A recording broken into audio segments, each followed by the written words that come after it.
In a beautiful city of Lagos lived a young, beautiful, elegant woman named Grace. Grace was a single mother raising her only son, Daniel. Daniel was her ward ever since her husband passed away in a motor accident. She had vowed to do everything in her power to ensure her son grew up strong, confident, and loved. As Daniel turned 7, Grace noticed his endless curiosity about the world around him. He was smart, observant, and always full of questions. Yet, as he grew older, Grace began to grip with the boundaries of parenthood, to when to protect her son and when to let him learn and grow independently. Grace had a habit of bathing Daniel every evening after his football practice. At first, it seems natural. She wanted to make sure he was clean and free from all the germs of the day. However, as Daniel grew, Grace sensed a shift. One evening, as they prepared for their nightly routine, Daniel asked, "Mom, can I ask you something?" He began, his small voice trembling slightly. "Of course, sweetheart. What is on your mind?" Grace replied warmly. Daniel shyly pointed towards her baked bathrobe. "Why do you look different than me?" The question catch Grace off guard. She realized she did not prepare herself for this moment. When her son would begin to notice and question the difference between them. Taking a deep breath, she looked at him in the eyes. "Well, Daniel," she began, "men and women are different, have different bodies, but this is the parts of how God made me, or made us." Daniel nodded thoughtfully, but is still curious. Grace decided it was time for a change. That evening, after taking Daniel to bed, she resolved to help her son navigate those changes in a healthy way. The next day, Grace visited a parenting counselor, hoping to find guidance. She explained the situation, and the counselor listened attentively. "Grace, you have done an amazing job by raising your son," the counselor said. "But now it is time to set some boundaries. Daniel is growing, and those boundaries will help him develop a sense of independency and privacy." Grace nodded, feeling both relieved and guilty. She had not realized how her actions could, well meaning, might affect Daniel's understanding of personal space. That evening, Grace sat Daniel down for a heartfelt conversation. She explained that while she will always be there for him, it was time for him to learn to bathe on his own. To her surprise, Daniel seems excited by the idea. "Really? I get to do it all by myself?" he asked, his eyes lighting up. "Yes, my love, you are growing up, and this is the part of you becoming a big boy," Grace said. Her heart fell with pride. From that day forward, their relationship began to evolve. Grace gave Daniel more responsibility, and he embraced it with enthusiasm. Though it was not always easy for Grace to let go, she found comfort in watching her son grow into a confident and independent young boy. Many years passed. Grace's decisions mature, were a mixture of troubles and challenges. On the first evening, Daniel bathed himself. Grace stood outside the bedroom door, listening attentively. Every splash of water made her heart race, both with pride and compassion. She resists the urge to peep in, reminding herself that his was an important step for both of them. "Mom," Daniel called out after a steadily 10 minutes.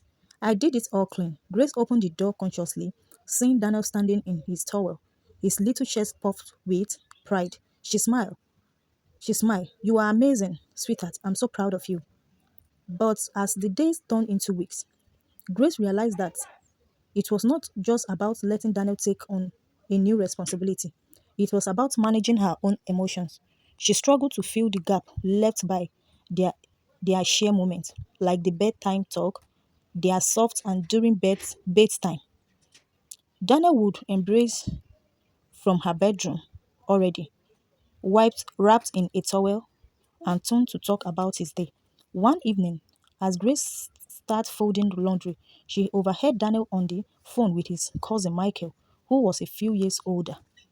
"Michael, guess what? I take my own bath now. I am almost like you. Daniel's voice carried a mixture of excitement and pride. Really, that is cool, Michael replied. My mom make me to do it all the time now. Well, till you started doing dishes too. Grace smiled quietly to herself. She realized Daniel was beginning to look up to her other male figures in his life, a natural progression she did not anticipated.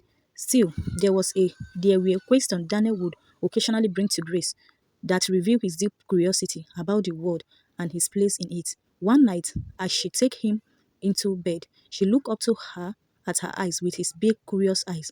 Mom, why didn't I have a dad like Michael does? He asked softly. The question hit Grace like a wave, even though she had expect it would come someday. She sat down on the edge of his bed, touching him on his head and looking in his face. Well, Daniel, she began, choosing her word carefully.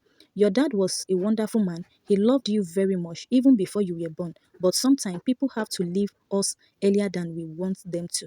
He is not here with us anymore. But know he is watching over you, proud of the boy you are becoming. Daniel was quiet for a moment, then asked, do you mix him? Grace felt tears rolling out of her eyes, but smiled softly. Every day. But having you remind me of him, you are my biggest blessing, Daniel. Daniel hugged her tightly, his little warmth wrapped around his neck. I will take care of you, Mom, just like just like you take care of me. Grace's heart fell with emotion. Her son's innocency and love with were a reminder of why she worked so hard to raise him with care and compassion. As the months went by, Grace continued to make adjustments in their lives. She encouraged Daniel to spend more time with other children and join activities like football and local arts class. She wanted him to have a strong sense of community and male role model to look up to.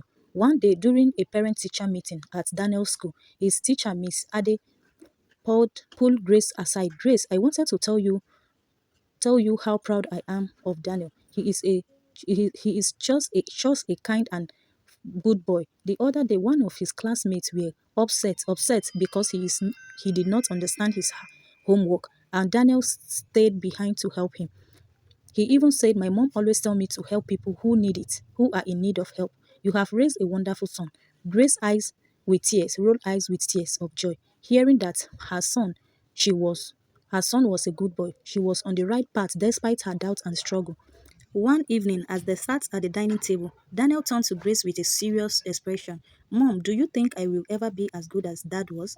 Grace put down her fork, leaning close to him. Daniel, you are already more than I could ever hoped for. You are kind, thoughtful, and brave. Your dad would also be proud of you, just like I am. From that moment on, Grace knew she was not just raising her son, she was shaping a future where Daniel would grow into a man who carries both the love of his father and the lesson of his mom.